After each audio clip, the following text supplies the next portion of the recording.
Mike Tyson was known as the baddest man on the planet. He was the youngest heavyweight champion in history. At 22 years old, he had the entire boxing world trembling beneath his fists. He had knocked out every opponent he faced in the first round. He had defeated legends. He had bitten off an opponent's ear in the middle of the ring. He had served time in prison for a crime he claimed he did not commit. He had no fear. But there was one man that Mike Tyson feared.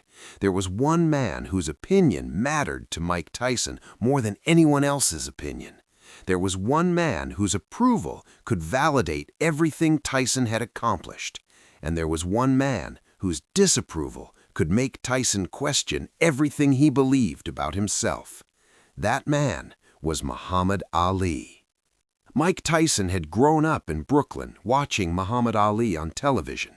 In his childhood, when he lived with his grandmother, when he was poor and powerless, Ali had been his escape. Ali had shown him that a man could be more than just strong.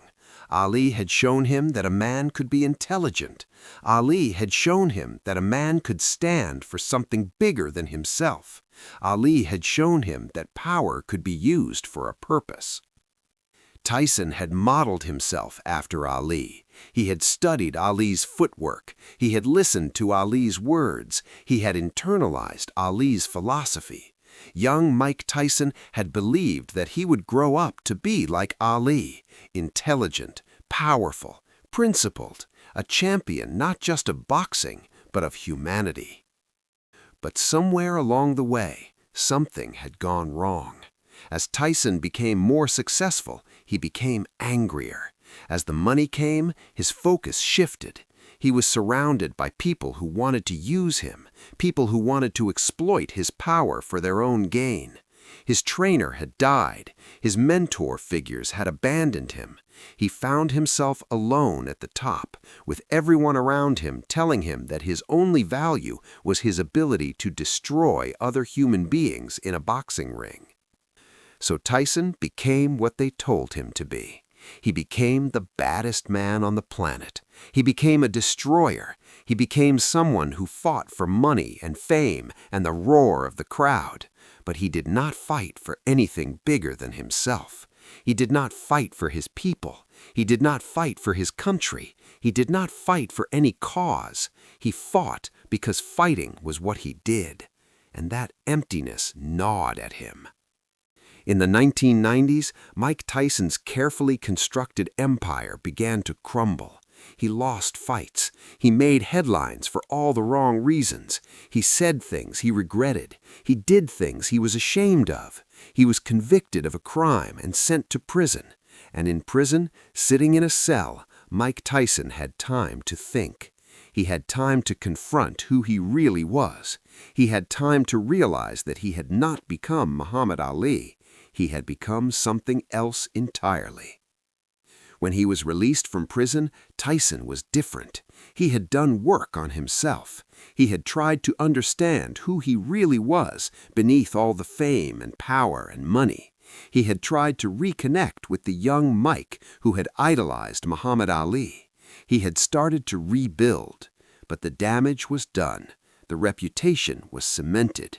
Mike Tyson was the baddest man on the planet, but everyone knew he was broken. Years passed. Tyson faded from the boxing world. He was no longer young. He was no longer the most dangerous fighter alive. His prime was behind him. But the question that had haunted him his entire career remained. What did Muhammad Ali think of him? Then, one day, Mike Tyson got an opportunity that he had dreamed about his entire life. He got an opportunity to meet Muhammad Ali, not for an interview, not for a public event, not for cameras or photographs, but for a genuine conversation, a real moment between two men. When they met, Ali was old now. Parkinson's disease had stolen much from him. He moved slowly, like his body was fighting against itself. He spoke quietly, like the disease had taken some of his vocal power. His hands trembled slightly, but his presence was still powerful. His mind was still sharp, and his spirit was still indomitable. When Mike Tyson saw Muhammad Ali, something inside him changed. He was no longer the baddest man on the planet. He was a boy again. He was the kid from Brooklyn who had idolized this man. He was the young fighter who had dreamed of being like Ali. They talked about boxing. They talked about their careers. They talked about fame and power and what it all meant. They talked about their journeys. And Tyson found himself opening up to Ali in a way he had never opened up to anyone. Then, after they had talked for a while, Tyson asked Ali the question that had been haunting him his entire career. "Could you beat me?" Tyson asked. "In your prime? In the ring? Could you beat me?" This was not a boastful question. This was not arrogance. This was genuine uncertainty. Tyson needed to know. Tyson wanted to understand where he stood relative to the man he had always idolized. Tyson was asking for something deeper than just a boxing answer. He was asking Ali, "Am I great? Am I worthy? Do I measure up?" Ali looked at Tyson for a long moment. He did not answer immediately. He was thinking. He was considering the question beneath the question. He was thinking about not just the boxing match, but about the man sitting in front of him. Then Ali spoke. His voice was quiet. His words were simple, but they contained a truth that would change Mike Tyson's entire understanding of himself.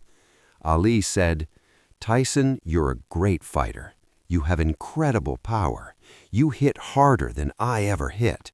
Your speed is remarkable. Your athleticism is superior to mine. Your physical abilities are extraordinary." Tyson nodded. He had expected this. Everyone who knew boxing said this. In terms of pure physical attributes, Mike Tyson was a more complete fighter than Muhammad Ali. Tyson had heard this his entire career. But then Ali continued, and his words shifted everything. "But in the ring, I would beat you," Ali said, "and I need to explain why." Ali leaned forward slightly, his eyes locked with Tyson's eyes. "When I fought, I had a reason," Ali said. "I had something to fight for that was bigger than me. I had conviction. I had purpose. I had a cause. I fought for my people. I fought for my country. I refused to go to Vietnam because my conscience would not allow me to kill. When I got in that ring, I was not just fighting a man. I was fighting for something sacred. Every punch I threw had meaning. Every movement I made had intention. Every moment in the ring was connected to something bigger than the ring." Ali paused. He was choosing his words carefully. "You," he continued, "you were fighting because you were told to fight. You were fighting for money. You were fighting for fame. You were fighting because fighting was what you did. You were fighting because other people needed you to fight, but you were not fighting for something bigger than yourself." Tyson's face showed no expression, but something was happening inside him. Something deep was being touched. Ali continued, his voice becoming softer but more intense. "In the ring, when two men of equal skill face each other, when two men of similar physical ability come together, the one who wants it more wins. The one who believes in something more than himself wins. The one who is fighting for something that transcends the fight wins. I would beat you because I loved my opponent more than I hated him. I would beat you because I respected my opponent as a human being. I would beat you because every time I fought, I was trying to prove something about humanity, not just about myself." Ali looked directly at Tyson, his eyes penetrating, his gaze unwavering. "You were trying to prove something about yourself," Ali said, "and that is the difference." The silence that followed was profound. Mike Tyson's face began to change. His jaw clenched. His eyes began to water. The man who had spent his entire adult life maintaining an image of invulnerability began to crack. Tears began to fall down Tyson's face. Not a few tears, not a moment of emotion quickly suppressed, but a full breakdown. Tears streaming down his face, his shoulders shaking, his breath coming in gasps. The baddest man on the planet was falling apart. Because Ali had just articulated something that Mike Tyson had known his entire life but had never been able to voice. Tyson had always known that he was fighting for the wrong reasons. Tyson had always known that despite all his victories, despite all his power, despite all his fame, something was missing. Tyson had always known that his victories felt hollow. He had always known that there was an emptiness at the center of his life. And Ali had just shown him exactly what that emptiness was made of. For 10 minutes, Mike Tyson cried. Not tears of shame, not tears of regret, but tears of recognition, tears of realization, tears of the understanding that his entire career, his entire life, had been built on a false foundation. He had spent decades chasing something that did not matter. He had spent decades being the baddest man on the planet while being the most lost man on the planet. Ali sat with him. Ali did not try to comfort him. Ali did not try to make him feel better with kind words. Ali did not try to minimize what Tyson was feeling. Ali just sat with him. Ali just let him cry. Ali just held the space for Tyson's breaking open. Because sometimes the most powerful thing you can do is tell someone the truth and let them feel what that truth brings up in them. Because truth creates space for healing, and healing requires breaking open. When Tyson finally stopped crying, when the tears finally subsided, when he finally looked up at Ali with a different expression, he looked at Ali with something new. Not idolatry anymore, not the worship of a young boy, but understanding. Understanding of Ali's real power, understanding of what strength really meant, understanding of what he had been missing his entire life. Ali reached out and touched Tyson's shoulder. His hand was trembling from the Parkinson's, but his touch was steady, his touch was firm, his touch carried meaning. "But listen," Ali said, "you have time. You are not finished. You still have time to fight for something bigger than yourself.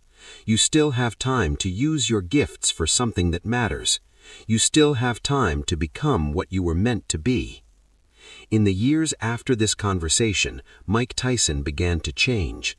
He did not go back to professional boxing, but he began to use his platform differently.